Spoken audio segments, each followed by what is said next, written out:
시청자 여러분 안녕하십니까? KBS 9시 뉴스입니다. 여러분 안녕하십니까? 여러분 안녕하십니까? 오늘의 주 뉴스입니다. 뉴스룸을 시작하겠습니다. 조중동 한결의 경영.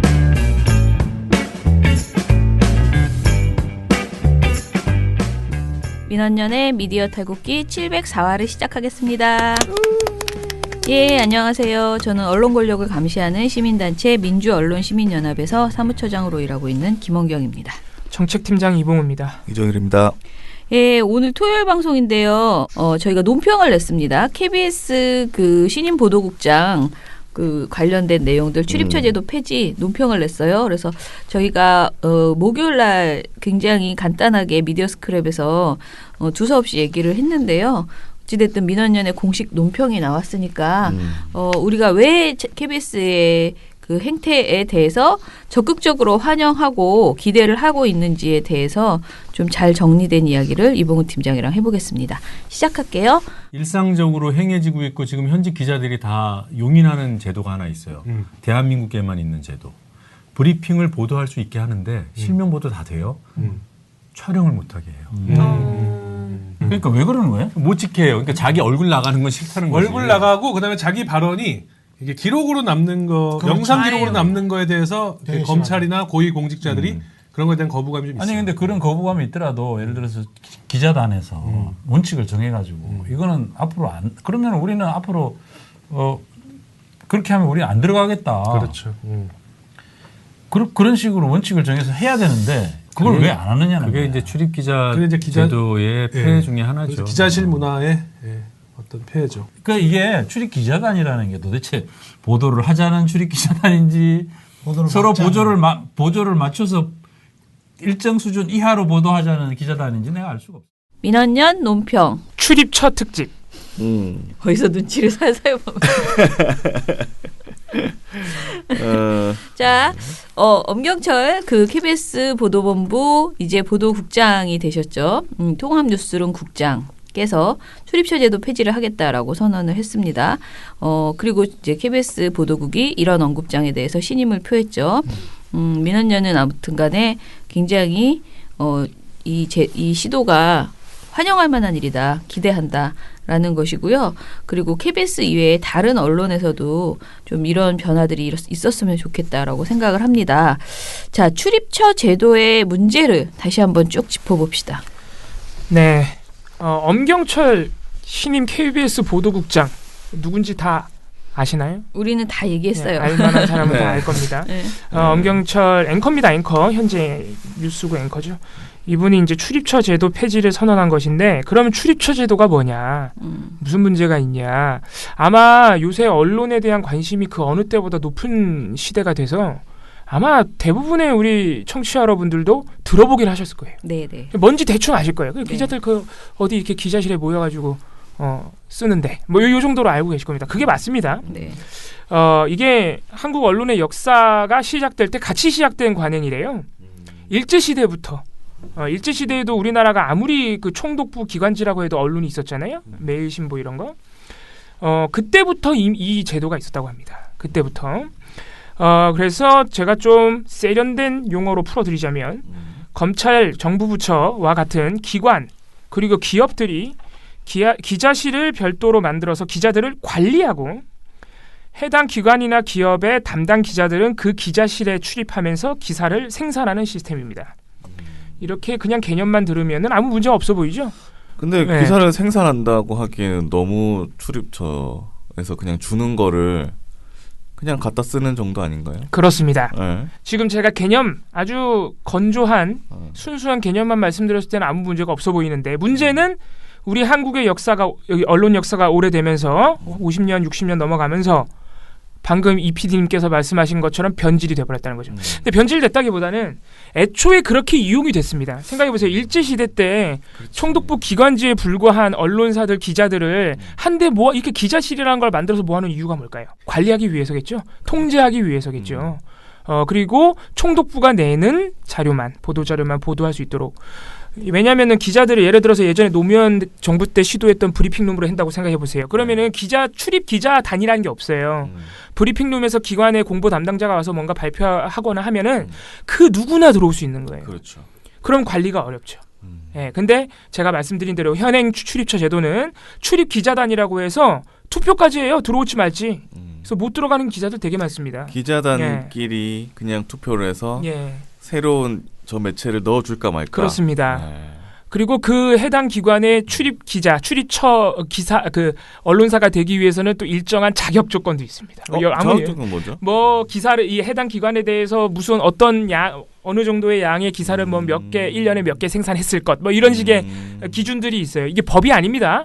그냥 그렇게 돼 있는 거예요. 관행이에요, 관행. 그러면 대형 언론사만 유리한 거 아닌가요? 그래서 심지어는 지금 종편들이 막강한 권력을 자랑하지만은 종편 처음에 개국했을 때 정부 부처 기관들 다 출입 못했습니다. 한 2, 3년씩 걸렸습니다. 기자단 때문에? 거기 들어가기 위해서.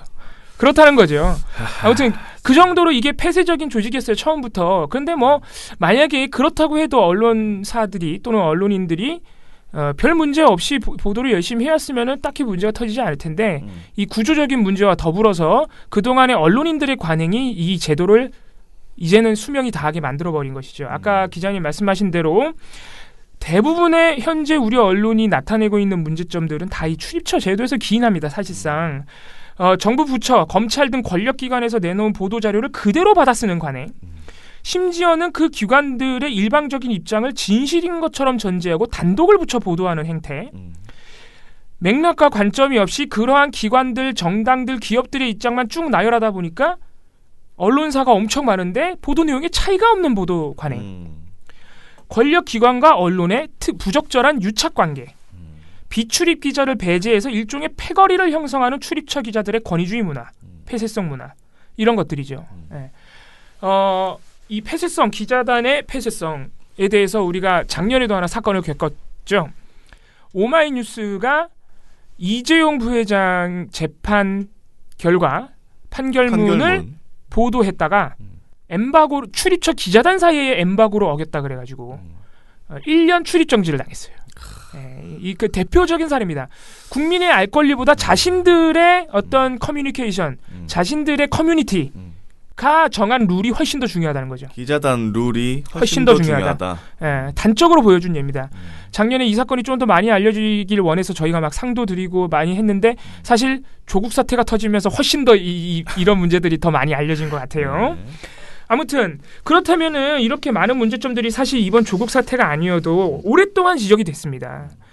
우리가 90년대 이 형식적인 민주주의를 이루면서 그때부터 이미 출입처 제도 이거 너무한 거 아니냐. 왜냐면은 일제시대만 그랬겠어요? 박정희 전두환 시절 때 이 출입처 제도가 거의 이 기자들을 통제하는 수단이었던 겁니다. 그렇죠. 네, 물론 그때는 출입처 그 기자실이 아니어도 언론사에다가 아예 뿌락치를 박아놨었지만 아무튼 이 주된 통로였던 거예요. 보도 통제하는데. 그럼 왜 유지됐느냐? 이게 상당히 효율적입니다. 쉽게 말하면 기자들이 편합니다. 기자들만 편하냐? 기관들도 편합니다. 아까 말씀드린 대로 그 관리가 쉽잖아요. 한 대 모아놓고 보도자료 던져주면 그것만 쓰면 되고 그 던져주는 보도자료 외에 그 어떤 정보도 공개 안 합니다. 기관들이. 그러니까 편하죠. 효율적이죠. 한 대 모아놨으니까 뭐 매기기도 쉽죠. 뭐 이런 겁니다. 그래서 뭐 출입처, 뭐 시청이나 뭐 이런 데 가면은 직원들이 하는 일은 그러니까 그 담당 기자들을 모아가지고 밥을 먹이는. 그렇죠. 우리 그런 게 주된 일이더라고요. 그러니까 이게 되게 되게 중요한 말씀을 해주신 건데 우리 시민 여러분들도 자기가 살고 있는 구청이나 뭐 아니면 뭐 군청이라든가 아니면 시청 이런 데다가 이런 데 홈페이지에 그 홍보 예산이 공개되어 있는 경우가 있습니다. 공개 안 돼 있으면 전화해서 공개하라고 하세요. 그 시민이 걸립니다. 공개해달라고 하면 해줘야 돼요. 안 하겠다 그러면 행정소송 한다고 하세요. 그럼 대부분 해줍니다. 그 홍보비의 대부분이 무슨 언론사 간담회 이런 식으로 돼 있어요. 홍보비의 거의 한 80-90%가 뭐 제가 모든 행정부가 그렇다는 건 아니지만 특히 지역으로 가면 갈수록 기자 간담회 이런 게 대부분인데 그게 뭐냐? 기자들하고 밥 먹은 거예요. 네. 그러니까. 근데 웃긴 게 그 기자들하고 밥 먹는 것도 급이 또 있어. 그럼요. 네. 그래가지고 그럼요. 뭐 주요한 언론사들 좀 더 좋은 데 가고 뭐 이런 게 있더라고요. 희한하네. 아무튼 그런 겁니다. 그러니까 관리가 쉽다는 거죠. 기관들 입장에서. 언론인들은 이게 어떻게 보면 더 중요한 건데 언론인들도 편한데 왜냐면은 기자실에 모여서 주는 보도자료 또는 그렇게 밥 먹이거나 차 한잔 하자 그러면 거기서 살짝 흘리는 정보들 그거를 그리고 기자실에서 공유하겠죠. 그렇죠. 자, 지금 이게 하는 말이 결론이 어떻게 되냐면은 기자들이 모든 취재 과정이 기자실 안에서 끝나는 겁니다. 안 나가도 된다는 거죠. 그 자기네들이 기자실 커뮤니티에서 모든 취재와 기사 작성의 방향이 결정되고 심지어 그게 공유돼요. 그럼 기자들도 되게 편하죠. 취재 안 해도 되니까. 근데 이게 편해서 그래서 유지가 된 건데 제가 지금 말씀드린 것들이 현상들이 저널리즘 관점에 보면서 완전 꽝이죠.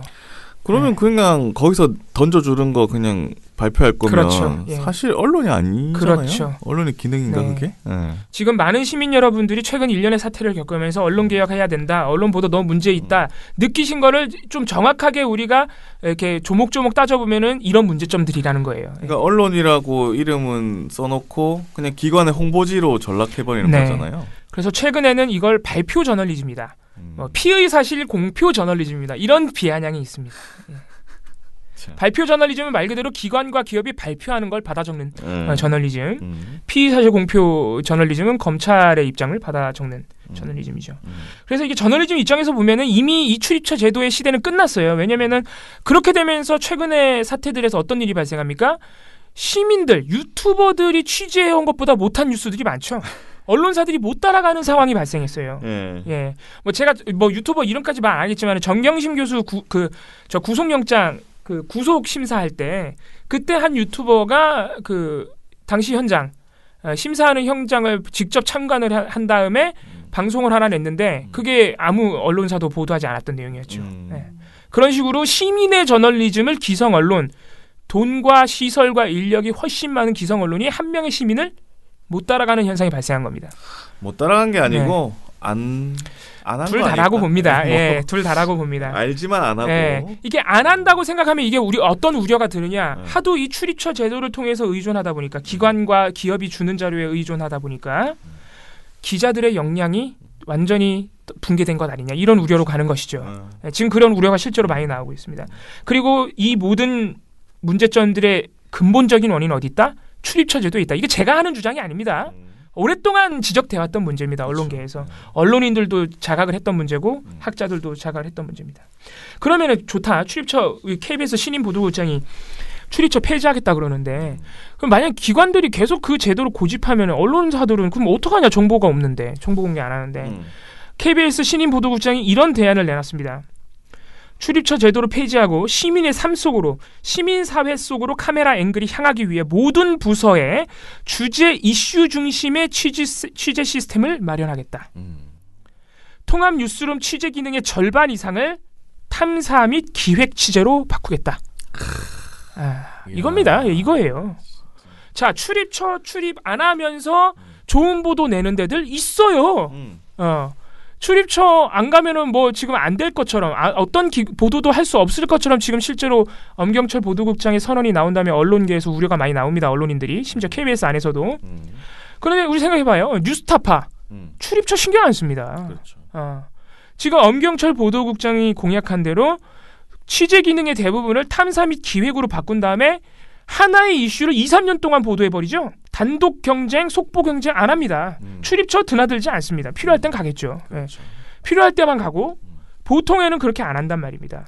그리고 어디를 갑니까? 엄경철 보도국장이 말한 대로 시민의 현장으로 가는 겁니다. 이거죠. 뉴스타파 망했어요? 안 망했어요. 잘 되고 네, 있죠. 잘 되고 있어요. 오히려 더 좋은 보도하고 있죠. 조국 사태 때 대부분의 언론사들이 너넨 검찰 나파주냐? 뭐 조국 집 앞에 쭈그리고 앉아가지고 그 남의 차 번호나 찍고 뭐 하는 짓이냐 이런 조롱을 들을 때 뉴스타파랑 MBC PD수첩 뭐 했습니까? 스폰서 검사 고발하지 않았습니까? 그렇죠. 그게 출입처에서 나오는 보도인가요? 아니에요. 아니잖아요. 절대 못하죠. 출입처로. 예. 오히려 검찰 기자실에 가면은 스폰서 검사는 보도를 할 수가 없습니다. 그렇죠. 밖으로 나와야 되는 거죠. 그리고 시민들이 원하는 보도죠, 그게. 거기서 맨날 같이 있고 같이 밥 먹고 차 마시고 하는데 네. 그게 되겠어요? 그럼 스폰서 검사를 보도할 수 없죠. 네. 검찰의 검사들의 정관예우 폐습 고발할 수 없습니다. 재소자를 수사에 이용하는 부적절한 강행 이것도 뉴스타파가 보도했죠. 그거 검찰하고 밥 먹으면 나옵니까? 안 되죠. 안 나오죠. 그런 겁니다. KBS가 이제 그걸 하겠다는 겁니다. 그래서 제가 드리고 싶은 말씀이 뭐냐? 속보 단독 이런 것들이 다 출입처에서 기인한 기형적인 경쟁 문화가 돼버렸는데 속보 단독 경쟁이 그런 것들 안 하고도 충분히 탐사보도 기획보도로 언론의 역할을 다할 수 있다. 그리고 심지어는 원래 그게 언론의 책무다. 그렇죠. 출입처 드나들면서 기관 담당자랑 밥 먹으면서 흘려주는 정보나 보도하는 게 언론이 하는 일이 아니라 원래부터 언론의 원래 개념이 탐사보도 기획 취재에 있는 겁니다. 네. 충분히 대응할 수 있다, 대처할 수 있다 이렇게 말씀드립니다. 그래서 우리가 KBS 보도국장의 이 공약을 환영하는 것입니다. 근데 제가 아까 초반부에도 말씀드렸지만 그 언론인한테만 책임이 있느냐 아니에요. 권력기관과 기업들의 책임도 상당합니다. 아까 말씀드렸지만은 기자실 출입처 기자실에 던져주는 보도 자료 외에 다른 경로로 취재가 오면은 아예 응하질 않아요. 그래서 탐사보도 기획보도가 상당히 힘든 겁니다. 물론 탐사보도 기획보도가 굳이 권력기관이 아니어도 시민 삼수에서 충분히 소스가 나오는데 어쨌든 간에 주로 타겟이 견제 대상이 감시 대상이 권력기관이라면 취재해야 되거든요. 그렇죠. 안 해줘 근데. 아주 철저한 비밀주의에 묶여 있습니다. 그리고 심지어 우리나라 사회는 최근에도 드러났지만은 검찰 또는 정부기관 주도의 사회예요. 검찰이 뭘 안 하면 논쟁이 끝나질 않아. 공론장에서 해결할 생각을 못합니다. 그렇죠. 우리 예를 들어서 언론개혁, 검찰개혁 하자 그러는데 자꾸 정부에서 뭘 하길 바라죠. 이것도 관주도 사회의 폐해죠. 관이 뭔가를 결정하지 않으면 아무것도 이루어지지 않는 사회. 자꾸 관에 의존하게 됩니다. 이것도 근데 우리 시민들 잘못이 아니에요. 박정희 전두환 시대에서 이어져온 뿌리 깊은 공무원 사회의 습속입니다. 관주도 사회를 관이 만든 거예요. 그렇죠. 예, 그렇게 권위주의 문화를 형성해 온 것이죠. 시민들을 소통의 대상으로 여기지 않고 다스려야 될 대상으로 여기잖아요. 그렇죠. 우리 지금도 구청이나 군청에서 시민들 상대로 막말하는 공무원들 나오죠. 다 그런 겁니다. 예. 이런 것들을 바꿔줘야 돼요. 관과 기업들도 훨씬 더 투명하게 정보 공개하고 취재에 열린 태도로 대응하고 시민들한테도 그렇게 해야 됩니다. 뭐가 부끄러워서 정보 공개 안 합니까? 정보 공개 안 하는 건 뭐예요? 뒤가 깨끗하지 않다는 거잖아요. 저는 그런 겁니다. 그래서 엄경철 보도국장이 던진 이 화두를 언론계는 물론이고 기관과 기업들도 나서서 이 출입처 제도를 우리 무조건 없애자는 거 아닙니다. 아주 필요한 데 있을 수 있어요. 기자실이 꼭 있어야 되는 데가 있을 수 있잖아요. 우리 브리핑님도 사실 기자실이야. 오픈된 기자실이죠. 그렇죠. 네, 오픈된 기자실입니다. 우리가 개선하자는 겁니다. 취재 제도를. 이런 취재제도 개선을 위해서 KBS를 시작으로 우리 사회 전반이 모두 논의하는 계기가 좀 되길 바라고 부디 KBS에서 엄경철 보도국장 힘을 받길 바랍니다. KBS 보도국장 엄경철 신임국장이 이런 보관을 내놓고도 내부에 말이 많았지만 어쨌든 기자들 사이에서 63% 정도의 신임 찬성표를 얻어서 단성 확정이 된 거거든요. 네. 그만큼 KBS가 전향적인 태도를 보이고 있는 거니까 선도적으로 좀 해줬으면 좋겠습니다. 근데 이제 이게 잘 되려면 사실은 언론 시스템 자체가 취재 시스템 자체가 더 많이 바뀌지 않으면 KBS만 물먹는 현상이 그러니까요. 나타날 네. 수 있어요. 그래서 사실 모든 언론사가 다 논의해야 돼요. 정부에서 지금 지난 법무부에서 뭐 어쩌고저쩌고 발표했던 거 있잖아요. 그런 거 이상의 그러니까 정보 공개도 좀 더 활성화되고 여러 가지 측면에서 누구나 취재할 수 있는 시스템이 되지 않으면 그러니까 기존의 좋은 언론사 자기네들이 생각하는 입맛에 맞는 언론사 위주로만 취재에 대한 어떤 지원을 해줬던 그 시스템이 바뀌지 않으면 기자단이 해체되지 않으면 사실은 KBS만 그냥 안 들어가 버리는 그런 상황이 발생할 수 있는 실제로 거잖아요. KBS 기자들이 그런 점을 우려하고 있죠. 그리고 아무도 실제로 안 하니까. 특히 네. 이제 큰 사안 있잖아요. 큰 사안은 공유하는 기자단이 공유하는 영상이나 정보가 크거든요. 그런 자료가 사실 정보랄 것도 없고 그냥 영상, 특히 영상. 그다음에 뭐라 그러지? 영상 이외의 것은 저는 얼마든지 취재할 수 있다고 봐요. 그런데 주로 화면이나 사진을 기자단에 들어가지 않으면은 확보할 수가 없어요. 공유하기 때문에. 어디서부터 어디까지 심지어는 녹취도 한 기자가 혼자서 다 녹취를 못 하잖아요. 그러면은 나눠서 MBC는 요만큼, KBS는 요만큼 나눠서 한단 말이에요. 합친단 말이에요. 근데 그런 어떤 협력 체제가 이제 깨져버리게 되는 거기 때문에 이게 없으면 그래서 굉장히 이제 힘든 측면은 힘들 수 있습니다. 있어서 네. 이게 이제 전체적으로 변화가 벌어져야지 되는 그런 상황이고 그래서 화두를 잘 던졌다는 네. 것이죠. 그리고 엄경철 보도국장도 출입처를 다 이제부터 그냥 내일부터 다 안 해 이게 아닙니다. 아주 중요한 기관들에는 출입하겠다. 근데 그래서 아까 얘기 나왔죠. 통합뉴스룸의 50%를 탐사 및 기획 취재로 전환하겠다 이거죠. 차근차근 하겠다는 겁니다. 근데 진짜 어제 저희가 그 박건식 PD를 인터뷰를 했는데요. 박건식 PD가 한 얘기 중에 인상적이었던 게 국방부 기자냐 국방 기자냐. 국방부 기자는 국방부에만 들어가가지고 24시간 그렇죠. 거기서 있는 거고 네. 국방 기자는 이제 국방부에 가서 브리핑을 듣고 나머지 나와서 뭐 취재를 해가지고 그렇죠, 제야에서도 그렇죠, 그렇죠. 뭐 듣고 그러니까 국방과 관련된 시민단체도 가고 국방과 관련된 국회도 가고 토론회도 이렇게 가고 다양한 것을 하면서 취재를 해야 체크를 되는데 계속하면서 네. 취재를 한다. 근데 우리나라는 뭐 국방부 출입 기자 이렇게 딱 해버리니까 그 부에서만 있는 거예요. 그렇죠. 그게 아까 제가 말씀드린 거예요. 그 기자 출입처 기자단의 기자실 안에서 모든 취재 과정과 기사 작성이 끝나버리는 거죠. 그래서 네. 다른 의견을 듣기가 되게 힘들다는 거예요, 기자들이. 그래서 취재가 그렇게 안 된다. 그러니까요. 기사가 그렇게밖에 안 나온다. 네, 이게 사실 되게 심각한 문제입니다. 예. 근데 사실 이거는 꼭 기자뿐만 아니고 저는 누구나 그러니까 공무원들도 저는 제가 예전에 공보 담당관실에 이제 비정규직으로 근무한 적이 있었는데 기자들하고 너무 친하게 지내면 공무원 입장에서도요. 기자들하고 너무 친하게 지내면 사실은 그 관련된 언론 보도가 잘 안 되고 있는 것에 대한 모니터링을 안 하게 되더라고요. 왜냐면은 너무 친하니까 이렇게 뭐라 그러지 싸바싸바만 하지 제대로 견제를 안 하는 거야. 그러니까. 공무원도 사실은 부적절한 보도가 나가면 그걸 빨리 대응해야 되잖아요. 근데 네. 그거를 다 협조 관계로 어떻게 이렇게 징징거리는 걸로 그렇죠. 풀려고 하지. 예. 그래서 거리두기가 서로 건강한 거리두기가 기자한테만 필요한 게 아니고 공무원한테도 필요해요. 서로 네, 간에. 그렇죠. 예, 그런데 이제 그런 부분에 있어서는 뭔가 바뀌는 건 확실하게 해야 되는데 늘 그거를 이 기자들의 뭐 반격? 그러니까 어떻게 보면 관행 그리고 자기들이 누렸던 그런 특권 이런 것들을 놓지 않으려고 하는. 네, 이게 또 중요한 얘기입니다. 이게 하나의 특권이 돼 있어요. 아까 네. 우리가 살짝 말씀드렸지만은 배제 문화가 있거든요. 못 네. 들어오게 하고 네. 자기들만의 룰을 어기면 나가게 하고 막 이런 이게 권위주의 문화 일종의 특권이 돼 있어가지고 네. 그래서 포기를 안 하는 거거든요. 사실 포기하기 네. 쉽지 않은 거예요. 언론인들이. 이럴 타파기가 참 힘들 수도 있습니다.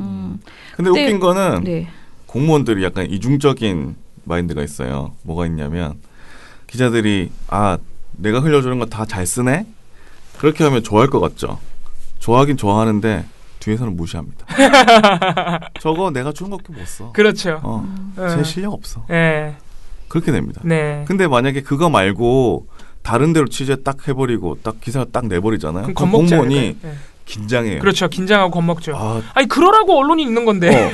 근데 그런 사람 별로 없다는 거지. 그러니까 기자님들 듣고 네. 있으면 잘 생각해 보십시오. 네, 그런 게 원래 언론이 하라고 우리가 시민들이 언론에 언론 권력을 주는 것인데 잘 안 된다니 아쉽죠. 예. 담당 공무원이 나를 너무 좋게 생각하는지 아니면 나한테 좀 긴장을 하고 있는지 생각해 보시면 내가 어떻게 글을 썼다. 네. 내가 기자로서 어떻게 일을 했다 아십니다. 기본적으로 권력기관의 직원, 공무원하고 친하다는 게 좀 말이 안 되죠. 원래 언론사는 항상 그분들을 견제하고 감시하는 주체가 돼야 되는데 근데 사실 대부분의 기자들이 그렇지 않습니까? 친하잖아요. 예, 참 친한 것도 자랑하죠. 친한 것도 일종의 권력으로 여기고 문화가 상당히 잘못돼. 모든 언론인이 그렇다는 얘기 절대 아닙니다. 예, 그런 언론인들이 있다는 거죠. 예. 친한 걸 자랑할 때 자신 한번 돌아보십시오. 네.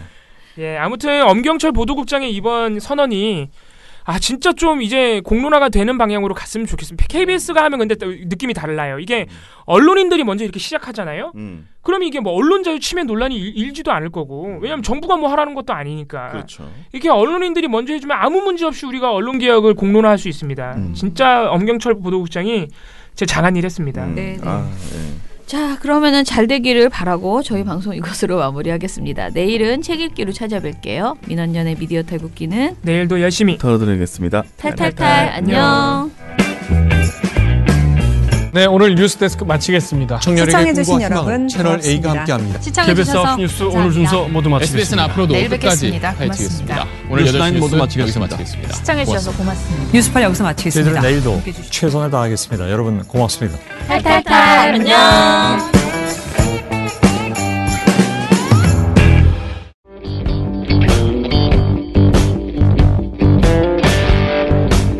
스마트폰 보다가 태연하게 가입했다. 가입이 간편하니까. 민주언론 시민연합.